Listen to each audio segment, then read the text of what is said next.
Hi friends, I hope you have a wonderful day, and this time I'm gonna be reacting to the greatest F1 season of all time, 2012. So yeah, I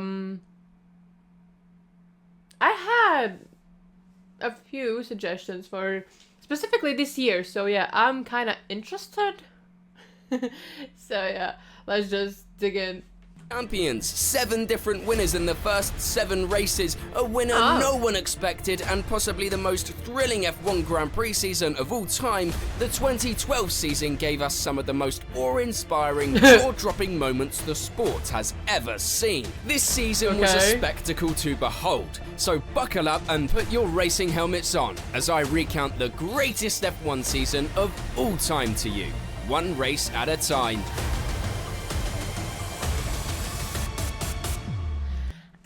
Interested, why exactly this? Why there are so many things? Was there some changes to cars or something, or I don't know. I probably will know later. So yeah.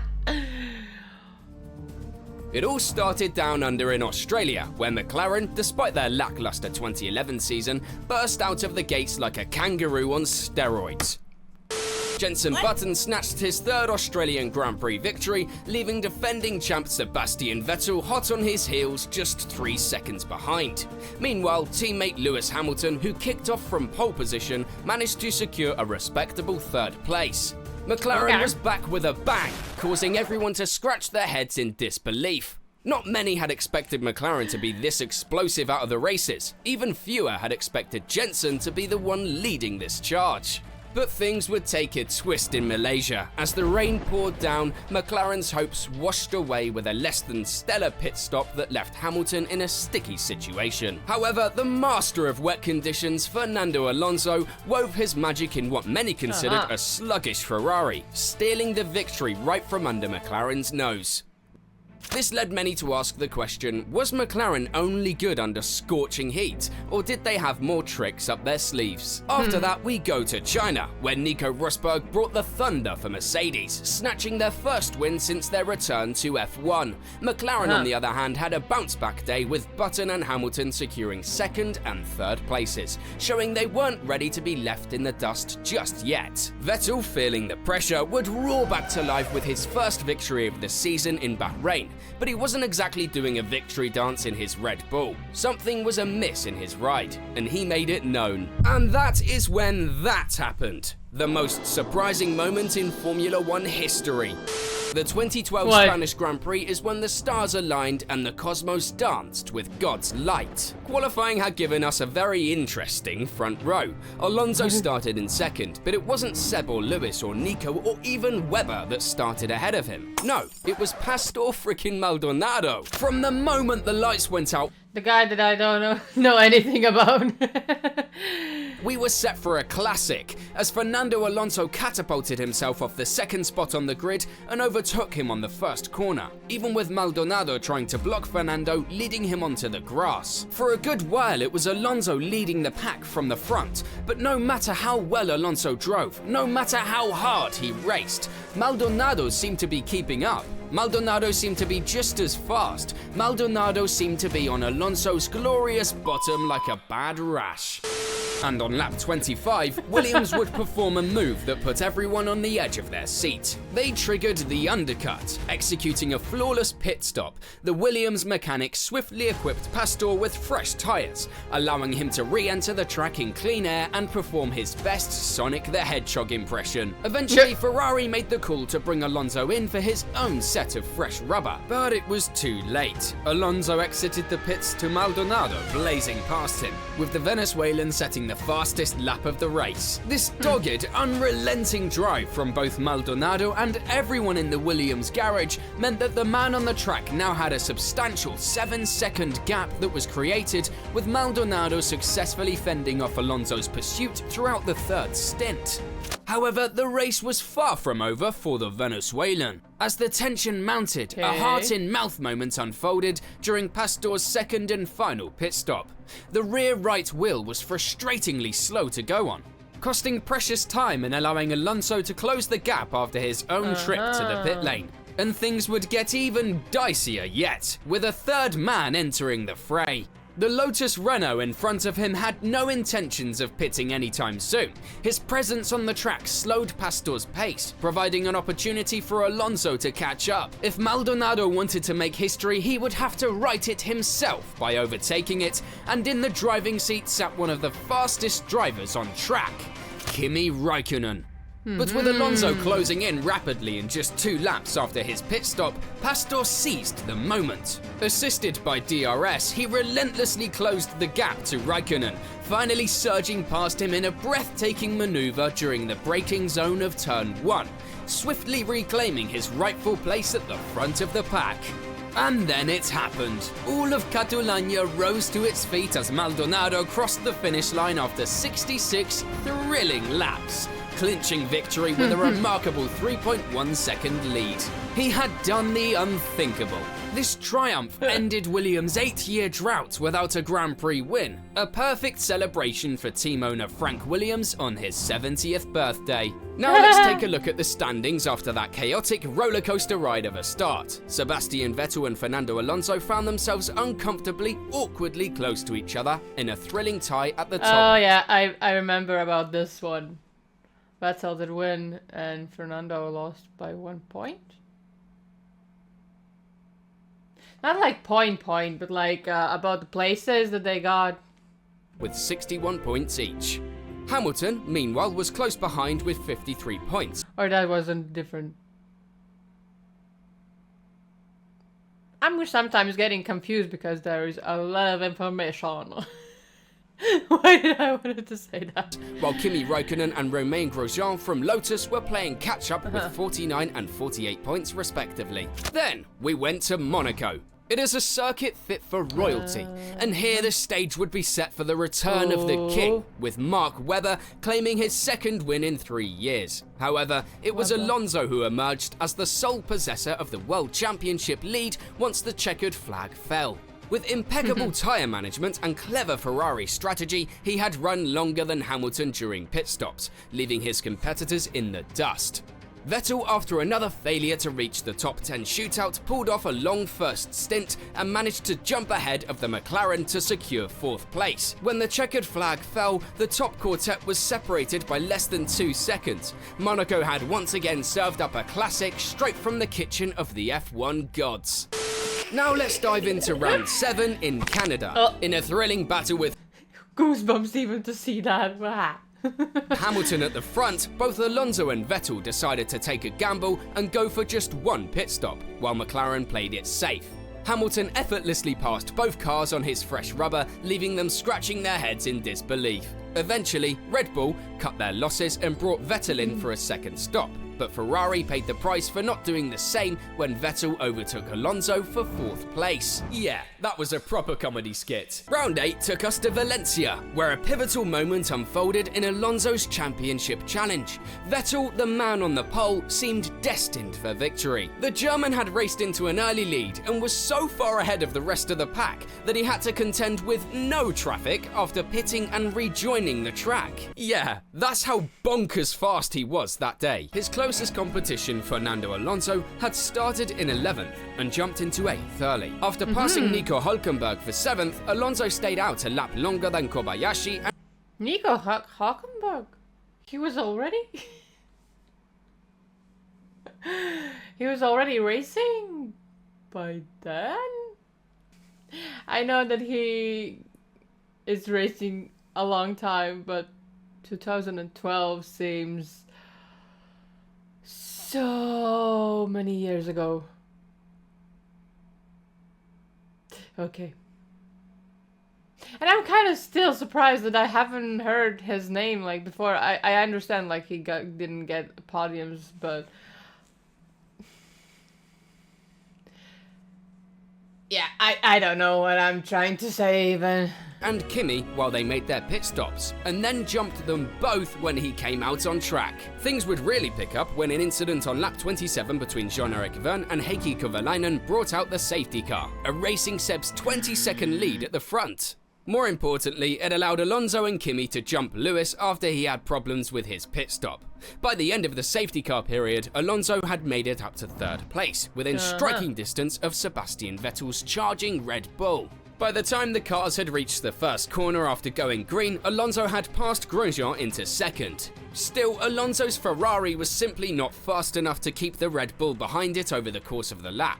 It was clear that Alonso would need a miracle to even challenge for the race win.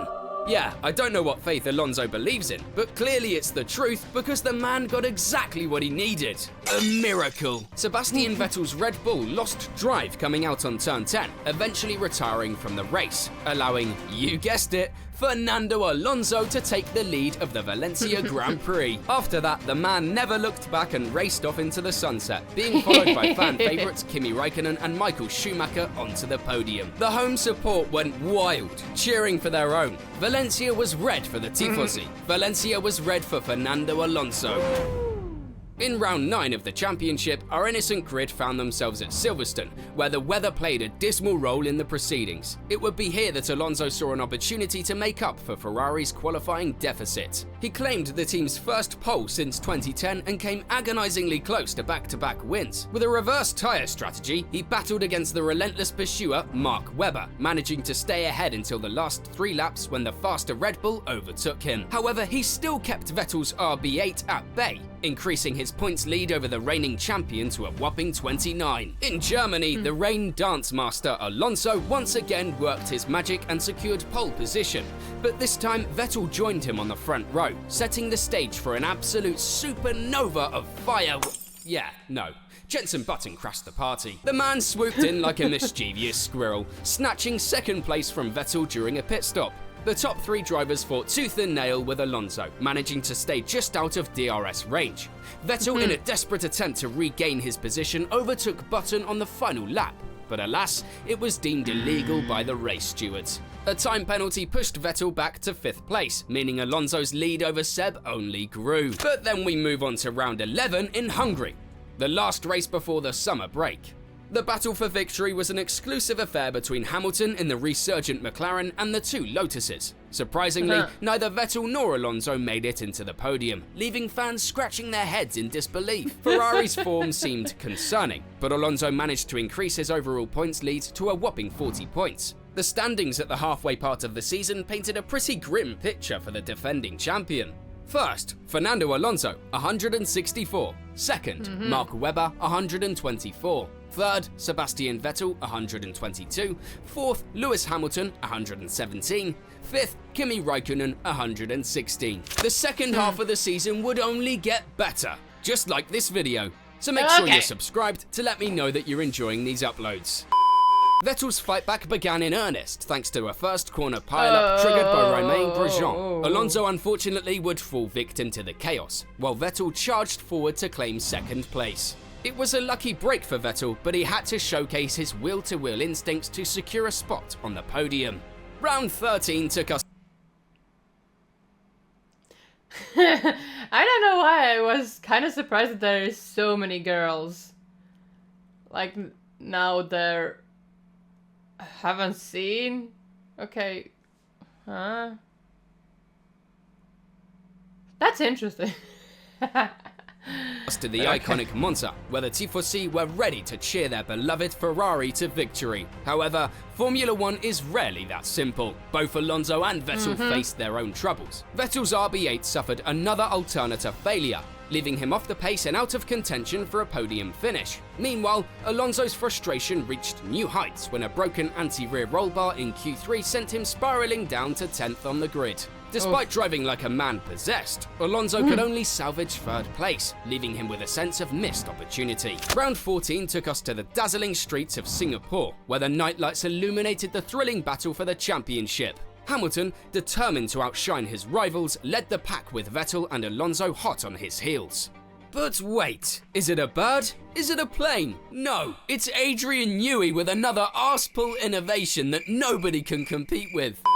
The mastermind behind the Red Bull would unleash a secret weapon in Singapore. A double DRS device and a new front wing. Suddenly the RB8 was back in business, and Vettel pounced on the opportunity when Hamilton's...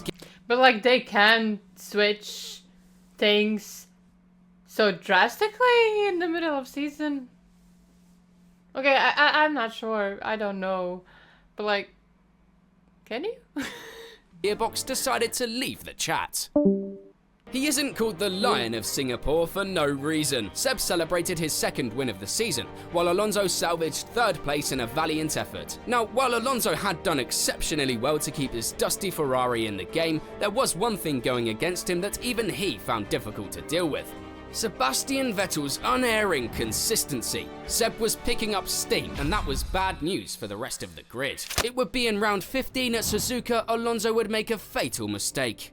Vettel, armed with his double DRS, started on pole, while Fernando found himself entangled in a non-consensual dance routine with Raikkonen at the first corner. The collision proved costly for Alonso, as Vettel, with a clear track ahead, never looked back. With back-to-back wins, Vettel had closed the gap. The title race had been blown wide open. In Korea, the tides of the championship began to shift. Alonso looked on in agony as he was greeted with the familiar sight of Vettel storming to victory, leaving his teammate Webber in the dust. Alonso put up for a valiant fight, but had to settle for third place. Again. Avert your eyes, Alonso fans. The driver's standings after the Korean GP looked like this. First, Sebastian Vettel, 215. Second, Fernando Alonso, 209. Third, Kimi Raikkonen, 167. Fourth, Lewis Hamilton, 153. Fifth, Mark Webber, 152. At round 17 in India, the qualifying pattern would remain largely unchanged. The Red Bull duo dominated the front row, with Alonso starting on the third row.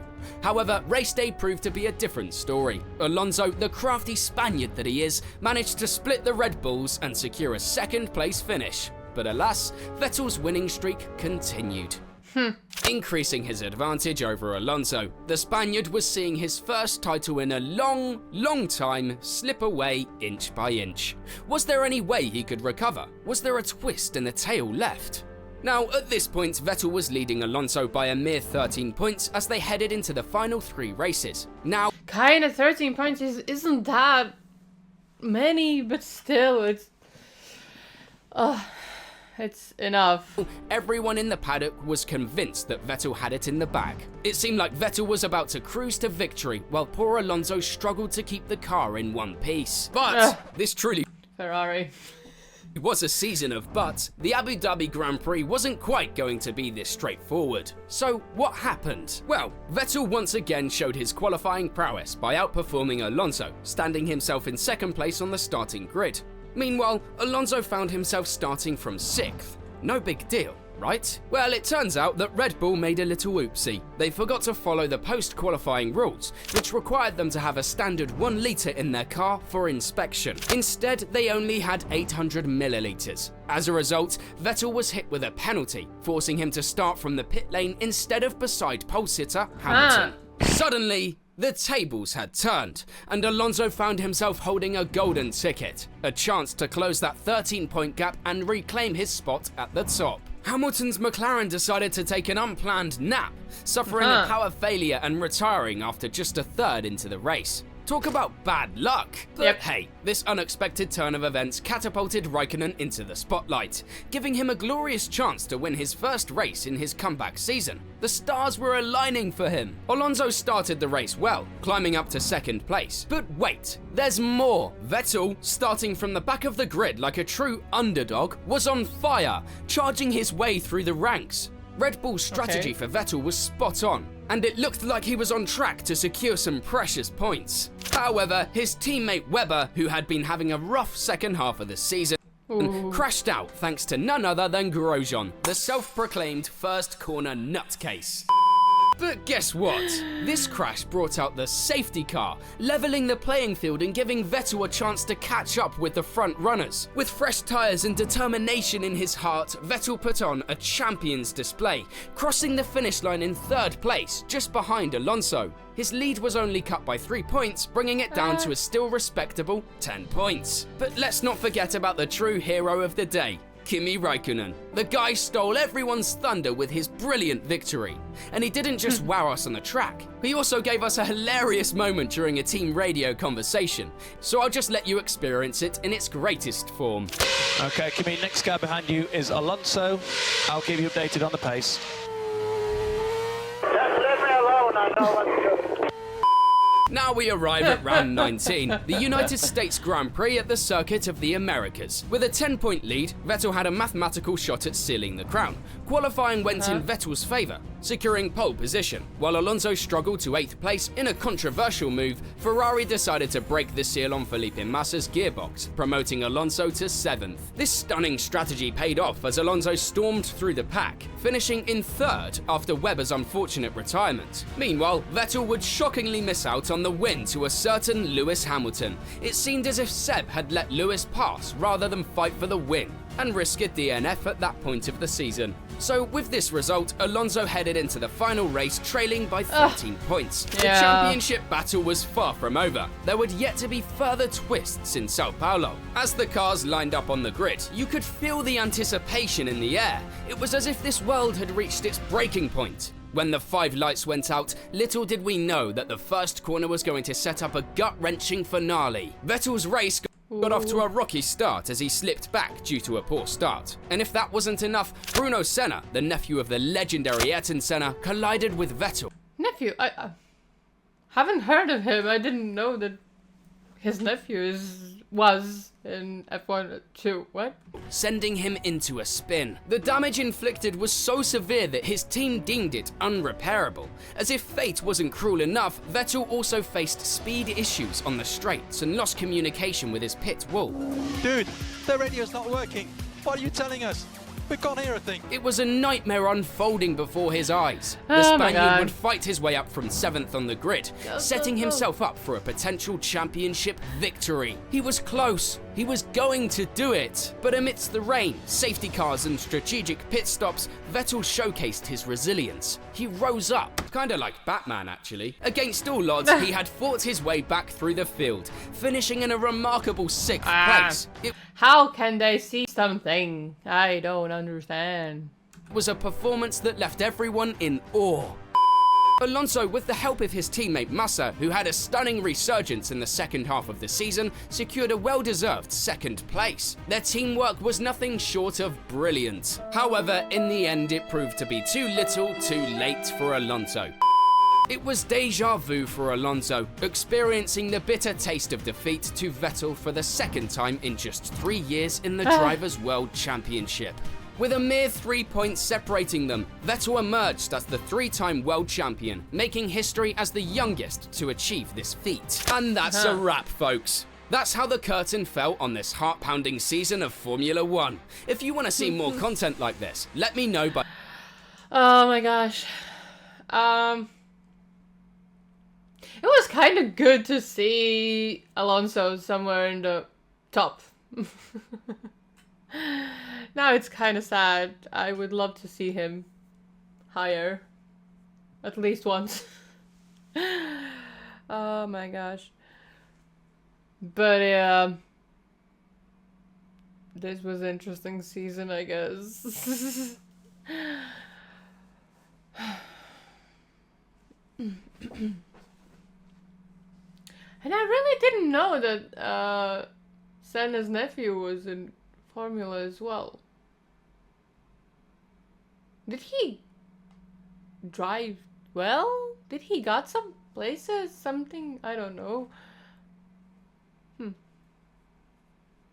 Maybe I need to check something more. But yeah, thank you for suggesting this video, and I hope that you did enjoy this video. And if you did, please consider to leave a like and subscribe. And yeah, take care. Bye!